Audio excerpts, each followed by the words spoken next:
Hello everyone and welcome to our second week and our second class of methodology.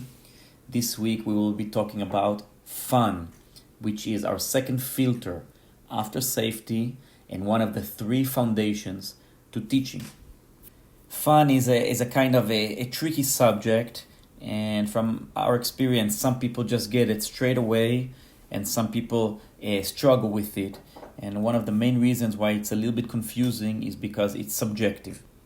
And it requires the ability to put ourselves in the place of the student and see things from his eyes, which, as we discussed before and we will talk a lot about in the future, is one of the major points of being a good teacher. Another reason why we sometimes struggle with the subject of fun is, if we're honestly speaking, our personal experiences leading to this moment were not always positive. Many of the people listening to this class can be considered the pioneers of capoeira in their country or in their city, and this means that they had to go through a lot of hardships and had to overcome a lot of obstacles in order to get where they are today. It is easy to jump to the conclusion that if I suffered or if I had a hard time, my students will also have the same experience. But this is where I'm going to ask you to keep an open mind and have the courage to rethink and reconsider some of these things. If we are talking about a teaching revolution, and if we really want capoeira to grow on a mass scale in the future, we must be willing to rethink and reconsider the past. I will be the first one to say that it doesn't always have to be fun to be fun. But let's go deep into this subject and see where we can improve. If we jump 40-50 years back, capoeira was being taught in a master-disciple dynamic. The old master was the absolute authority and guardian of all the knowledge, and the disciple had to prove himself worthy in order to receive the teachings. The teaching process was spontaneous and organic. It could happen on a walk, on the beach. It could happen while going to the market. It could happen any place and at any time. Many times there was no exchange of money, and the student had to support the master in different ways. The master rarely had more than a handful of disciples at a time, and this means that the teaching process was very personalized. This kind of teaching was very appropriate for the time and for the culture and where capoeira was at that time. I confess, I am a romantic and I love all the stories about the old masters and their disciples. I also feel very lucky to have been able to be a disciple myself. My personal relationship with my teacher was very similar to these old school teachers. I also got the chance to travel to Brazil and to sleep on the floors of the academies of some of the greatest old masters, which are not with us today. But realistically speaking, the situation today is totally different. First of all, we are not old masters, we are young, and we are in the beginning of our teaching careers. Second of all, our students, which come from totally different cultures, they are first of all our clients. So if anything, we need to prove ourselves to them on a daily basis. Our classes are packed with people teaching 10, 15, 20, 30, sometimes 40 students at one time, and our students usually on an average can spend 2 to 3 hours a week with us. All of these facts considered, our teaching process cannot be the same as it was 50 years ago. A very good way to think about it, and if you get what I'm about to say, it could really change the outcome of your teaching career, is that capoeira is the journey. It is the perfect adventure. And the student, he is the hero of his journey. We, as teachers, are his guides. We help him along the way. As a guide, it is my obligation to make the journey safe and enjoyable. In so doing, I will ensure that the student stays on the path longer, and I will drastically increase his chances of having a positive outcome and success on his adventure. Students come and go. Some stay with us just for a while, and some stay with us for longer. Once in a while, a client will turn into a student, that will turn into a disciple, that will turn into a colleague and a friend for life. A good guide makes all the difference. Getting back to the subject, so we chose the word fun, but the word fun has many synonyms. It could mean many things: enjoyable, entertaining, exciting, involved in the process, in flow. Basically, everything that falls on the spectrum of positive emotions. And of course, this is a very subjective. What's fun for me is not necessarily fun for you. What's fun for you is not fun for another guy. And even for me, what was fun 5 years ago, today I consider less fun. So this is a constantly changing and evolving process. For children, a big part of the fun is the enthusiasm for the different games we play and for the atmosphere and being with their friends. For beginners adult, there is the excitement of entering a new universe, a new world, and discovering new things and learning a lot. For advanced students, there is the challenge of mastery, of perfecting the movements, of developing the different aspects of the game. Eventually, for you guys, for me, for people that already dedicate their life to capoeira, then everything becomes fun. All aspects are fun. But on the way, many people drop out, many people quit. And if you talk to them, they say, oh, it's not fun anymore. Yeah, I lost the fun, I lost the enjoyment, I lost the happiness. So there are many places along the way where a good teacher can save the student by understanding the power of captivating the audience and becoming a magnet. Usually somewhere around where we are, somebody raises his hand and says, but wait a second, what is this? I'm a teacher. What am I supposed to be, a clown? What am I supposed to entertain the students? That's not my job. I need to teach capoeira. Yeah, this is serious. So first of all, having a serious and respectful atmosphere, a traditional atmosphere, can also be fun. That's not the point. The point is to understand that the teacher has to become magnetic. A good teacher, in my opinion, is a magnetic teacher. A magnetic teacher creates an atmosphere that very quickly becomes addicting and becomes a major part of the student's life. The person has to come to class because he feels that is the best, most positive moment in his week, in his day. When he misses class, he feels that something is missing. And that is the way to really get people to engage in the learning process. People are drawn to you, drawn to your school, drawn to capoeira, okay, because of this magnetic presence. Now, the magnetic presence is made up of many, many different facets and aspects of the teacher's personality. But for sure, the fun and positive aspect is one of the most basic, and it's the first one to develop. I want you to imagine for a second that you are a student and you need to imagine your dream class. What would be the dream teacher, the dream atmosphere? What would make you feel the most inspired, the most happy, the most content? And now all you have to do is become that person that you just imagined. The fact that fun comes before learning sometimes confuses people. But think about it like this. The farmer, he sells corn. But in order to sell corn, he needs to grow the corn. In order to grow the corn, he needs to plant the corn. And before he plants the seeds, he needs to prepare the soil. The capoeira teacher, his job is to create capoeiristas. But in order to have capoeiristas, first of all, he needs to have many, many students. And in order to have many students, he needs to prepare the ground. Safety and fun is how we prepare the ground for planting the seeds of learning. Do you want to be listened to or do you want to be heard? This is a great way of looking at the same idea.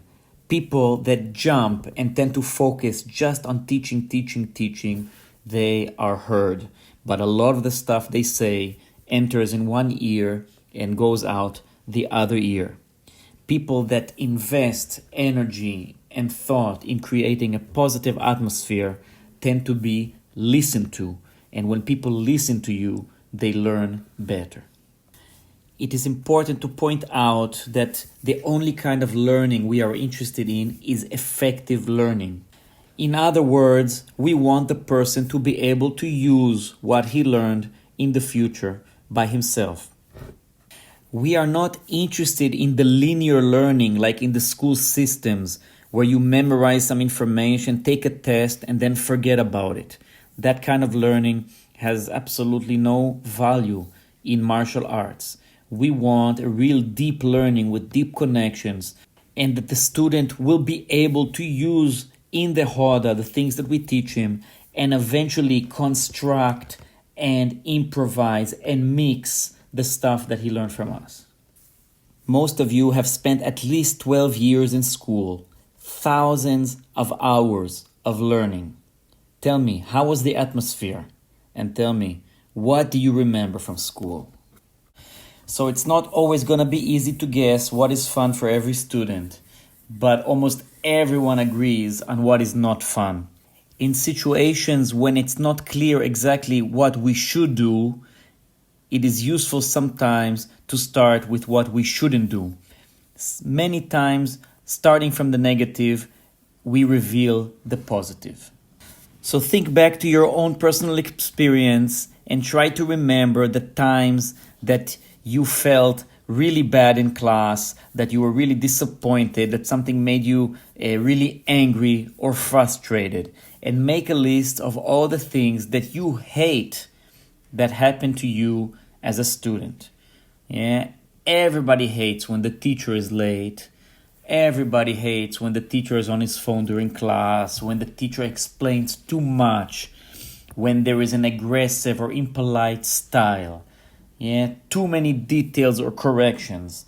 Everything you do is wrong. There is a lack of order and sense in the material. The teacher is impatient or negative, bad vibes. How about standing in line? Do you like standing in line? Nobody likes standing in line. If you take this list and reverse it into the opposite, you're going to have a very nice roadmap of the things that make a general class fun. The teacher comes on time or the teacher is early. That's fun. The teacher gives attention to the students all the time. That is fun. The teacher explains to the point. Yeah, the class is active. Everybody is training. The teacher is patient and positive. The material is organized in the correct order and makes sense. So you see that by flipping over the negative list, we already have a very good idea of where we need to go. If from all these 10 weeks of studying, you do only one thing, I want you to try to eliminate all the bad stuff from your classes. This will already make you 100% better. If all capoeira teachers around the world eliminate the negative stuff, capoeira will double.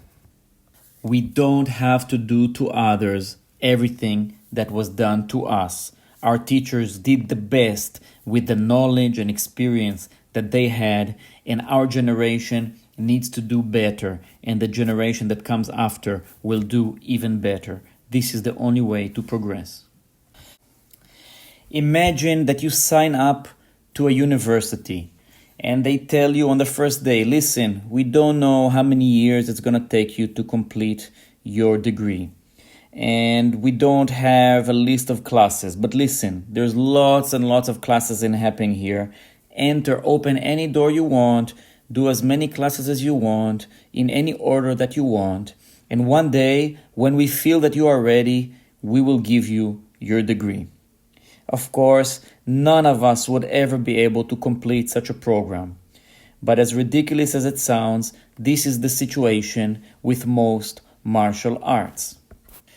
People are expected to train forever, taking random classes and random subjects, and without any clear criteria, when the teacher feels like it, they are supposed to progress.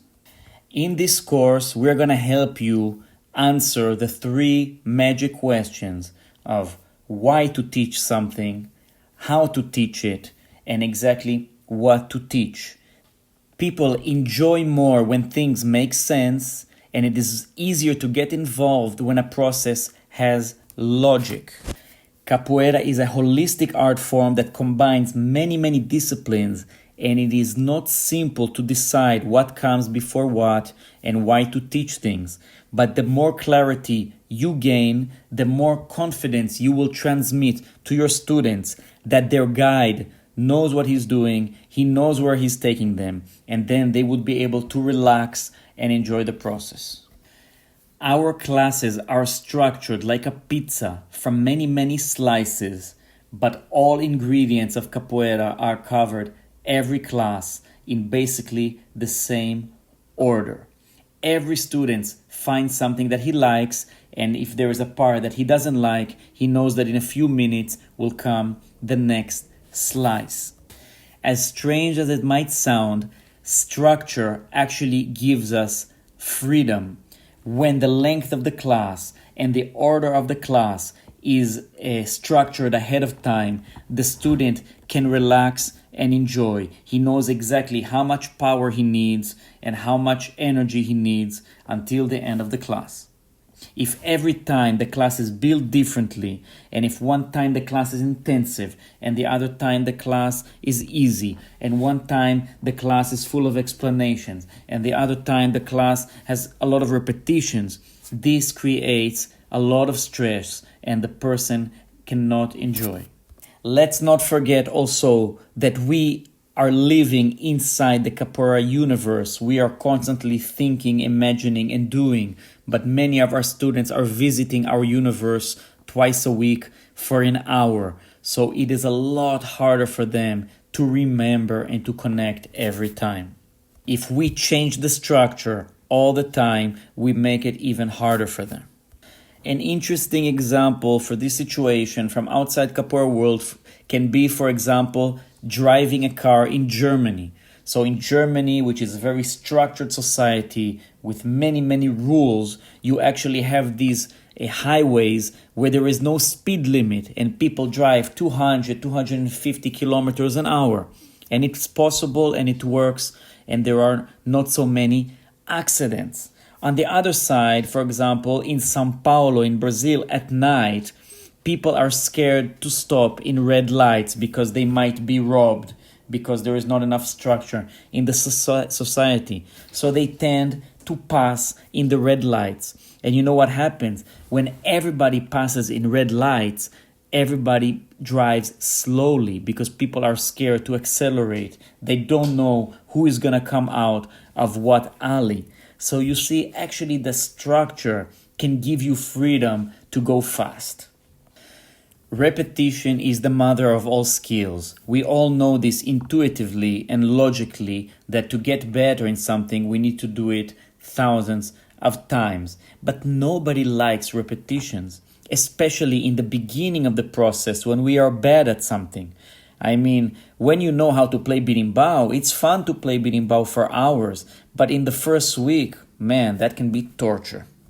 Just like with eating vitamins, we know that vitamins are healthy, so adults, they are willing to swallow the pill even though it's not so tasty and not so comfortable, but they are willing to suffer a little bit in order to get the benefits. But children, they cannot do that, yeah? So you need to sugarcoat their vitamins and make them tasty. Well, beginners in capoeira, they're a little bit like children.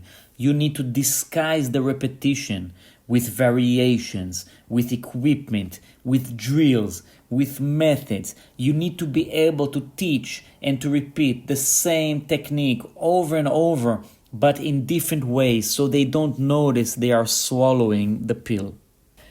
Capoeira, at its essence, is all about fun and enjoyment, vadiar, jogar, brincar. It was the relaxation at the end of a hard work in the senzalas. It was the break in the day in the port of Bahia. It was all about enjoying yourself and forgetting for 1 minute all the suffering and oppression in day-to-day life. We cannot forget this, and we cannot lose our way. As capoeira goes deeper into the 21st century, our students are going to have less time and less patience and less attention. They're going to have more distraction and more options. We are going to really have to step up our fun game if we want people to learn capoeira in the future.